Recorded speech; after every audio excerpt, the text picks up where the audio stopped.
जय जिजाऊ. हिरकणी बुरुज माझं साम्राज्य या बुरुजावर मी इंदू गायकवाड आपलं स्वागत करत आहे. स्वतःला कधी कमी समजू नका. तुम्ही खूप मोठं काम करत असता, खूप मोठं समाधान कमवत असता, खूप लोकांची मदत करत असता, खूप चांगले आशीर्वाद घेत असता, चांगलं काम करत असता, एखाद्याचा विश्वास संपादन करत असता, तुमचा स्वतःचा विश्वास देत असता, कर्तव्य करत असता, सेवाभाव असतो, नवनिर्मिती असते, काहीतरी एक सत्कर्म घडत असतं, काहीतरी एक सकारात्मकता असते कामामध्ये, काहीतरी आनंद असतो मिळवण्याचा, देण्याचा, घेण्याचा. या सर्व गोष्टी तुम्ही करत असता. परंतु ह्या करत असताना तुम्ही कधी स्वतःकडे बघता का, की मी हे करतोय, कोणासाठी करतोय? तर दुसऱ्यांसाठी करतोय. कधी कधी असं समजता का, की मी स्वतःसाठी हे काहीतरी करतोय, करायला पाहिजे. तुम्ही करत असता, परंतु फक्त ते शोधत नाही. तुम्ही ते मिळवलेलं पण असतं, कमावलेलं पण असतं, पण त्याकडे लक्ष देत नाही. आणि कोणी आवर्जून ते दाखवत नाही, की तू हे चांगलं केलेस, माझ्यासाठी केलेस, तुझे आभार, असंच तुझं चांगलं होऊ दे, भलं होऊ दे, असं कोणी आपल्याला सांगत नाही. आणि हे जेव्हा कोणी सांगत नाही ना, त्यामुळे आपल्याला असं वाटतच नाही की आपण काहीतरी चांगलं करतोय. करत असतो, परंतु आपल्याला समोरची व्यक्ती किंवा आपल्या आजूबाजूची कोण संबंधित व्यक्ती ती सांगेलच याची खात्री नसते. माहित नाही, कोणाला वाटलं तर ते सांगतात, कोणाला नाही वाटलं तर नाही सांगत. पण शक्यतो जास्ती करून आपल्याला असेच अनुभव येतात, की आपल्याला कोणी या आपल्या चांगल्या कामाबद्दलची पावती देत नसतं, सांगत नसतं, आणि तो आनंदाचा क्षण आपल्याला अनुभव देत नाहीत.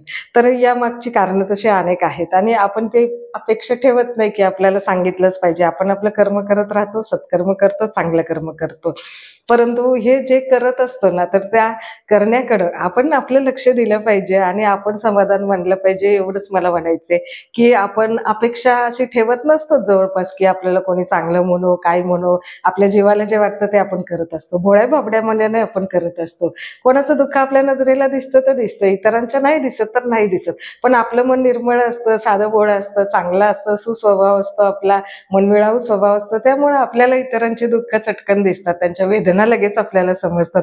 त्यामुळे आपण लगेच रिॲक्ट होतो आणि लगेच त्याला प्रतिसाद देतो आणि त्या गोष्टींना लगेच बोलतं करतो. त्याच्यावरती आपण काहीतरी तोडगा काढतो आणि समोरच्याला मार्गस्थ करत असतो. अपेक्षा ही नसते आपली, परंतु या ज्या गोष्टी याची जाणीव प्रत्येकालाच असते असं नाही. पण म्हणून मन खट्टू नाही करून घ्यायचं, आणि आपण काही कामाचे नाही आहोत, आपला काही उपयोग नाहीये, आपण फक्त सांगकाम्यासारखं काम करतोय, जिथं काम करतोय तिथं आपलं कोणीतरी सांगेल हे कर, ते कर, ते करतोय, आणि घरी येतोय आणि आपल्या डोक्याला आणि ताण करून आणि आपण त्रास करून घेऊन आणि उद्याच्या दिवसाची वाट पाहतोय आणि उद्या परत कामावर जातोय. तर असं नाही. दररोज आपण स्वतःकडे झोपण्यापूर्वी बघा, की आपण आज काय चांगलं केलेलं. तुम्ही खूप काही चांगलं करत असता. किती छोट्या छोट्या गोष्टी असतात, त्यासाठी काही फार मोठं करायची गरज नसते, आणि आपल्याला खूप मोठं करून देण्याची संधी पण कोणी देत नाही. जो तो स्वतःला क्रेडिट घेत असतो, स्वतःला मोठं म्हणायच्या मागे लागलेली आहे दुनिया. माझं कसं चांगलं होईल, माझं कसं नाव होईल, मला कसे जास्तीचे पैसे मिळेल, मला कसा आदर मान सन्मान मिळेल, लोक माझी कशी वाहवा करतील, याकडे दुनिया हापापलेली आहे. आणि आपल्या साध्या भोळ्या लोकांचं त्याकडे लक्ष नसतं, म्हणून आपण काही त्या गोष्टी बघत नाहीत. परंतु होतं काय, की मग ह्या अशा ज्या गोष्टी होतात, तर त्याकडे काय होतं, की आपलं लक्षही नसतं आणि आपण त्यापासून बाजूला फेकलं जातो. तर असं नाही करायचं. आपण ज्या छोट्या गोष्टी पण करतो की नाही, त्याचं क्रेडिट आपण स्वतः घ्यायचं, स्वतःच्या मनाच्या कुपीत ठेवायचं. कुणाला गावभर बोबाटा करत नाही आपण, आणि काही गरजही नसते त्या गोष्टीची. तो एक आनंदाचा ठेवा असतो.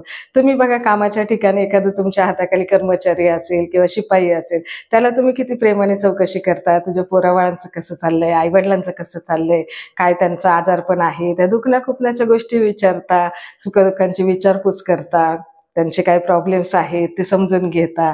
डबा खाल्ला की नाही, डबा आणला की नाही, काय बरं नाहीये का, काही 2 पैशाची मदत हवी आहे का, काही अडचण आहे का, आज मूड नाहीये, काय झालंय का, काही त्रास आहे का, काय वाटतंय का, अशा छोट्या छोट्या 2 वाक्याची जी काळजी असते की नाही, ती काळजी सुद्धा तुम्ही दूर करत असता. नकळतपणे तुम्ही बोलत असता, नकळतपणे दुसऱ्याला सेवा देत असता, नकळतपणे त्याचं मन एकदम फुलासारखं फुलवत असता. तर ह्या गोष्टी आपल्याला लक्षात येत नाही, की आपण एखाद्याला किती चांगली ऊर्जा देतोय, किती आपण त्याला एक आधार देतोय, किती त्याला एक संरक्षण देतोय, प्रेम देतोय, माया देतोय, आपुलकी देतोय, काळजी करतोय आपण. तर हे जे करत असतं की नाही, ते खूप असं खूप मोलाचं असं आहे. त्याचं मोल पैशात नाही, त्याचं तुम्हाला मोल पैशाने मिळणार नाही. तुमच्या कामाचा पगार मिळेल, परंतु तुम्ही हे जे लोकांची तळमळीने विचारपूस करता, त्यांना मदत करता, त्यांना आधार देता, एक भावनिक जवळीक त्यांच्याशी तुम्ही निर्माण करता. आणि आहे ना, मी काय वाटलं, काही अडचण आली काय, तर मला सांगत जा. एवढं जर एक वाक्य तुम्ही इतरांना बोलता तर ते किती मोलाचं असतं. आणि हेच इतर करत नाही, जे तुम्ही करत असता. म्हणूनच कधी पण स्वतःकडे बघा. तुम्ही खूप छान काम करता, खूप चांगलं मार्गदर्शन करता, खूप छान इतरांना प्रेरणा देता. तर असं स्वतःकडे कधी दुःखी मनाने बघू नका, की मी काही कामाचं नाही, मी सांगकाम्यासारखंच आहे, पगारापुरता काम करतो. तर असं नाही. तुम्ही खूप दररोजचं खूप छान काम करत असता.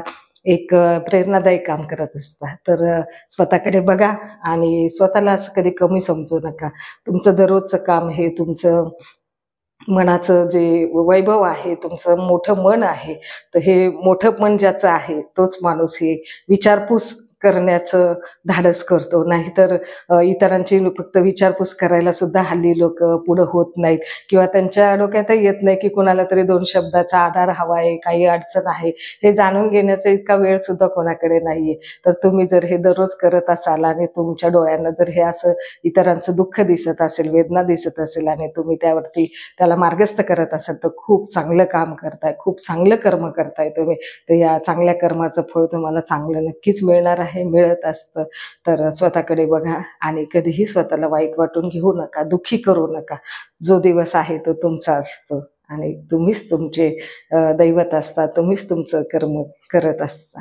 त्याचं फळ निश्चितच परमेश्वर तुम्हाला चांगल्या प्रकारे देत असतो. स्वतःवर विश्वास ठेवा. पुन्हा भेटूया. धन्यवाद.